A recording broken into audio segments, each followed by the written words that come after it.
இழுக்கலாம்.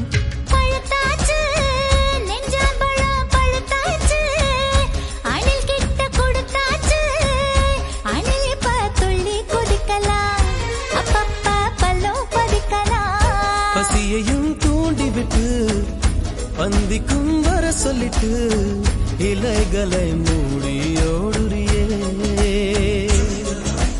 பசி வந்தால் கலங்குவர், நீ பார்த்திரத்த முழுங்குவர். ஏ காணாங்கொளத்து மீனே, உன்னை கவுட்டு போறேன் நானே.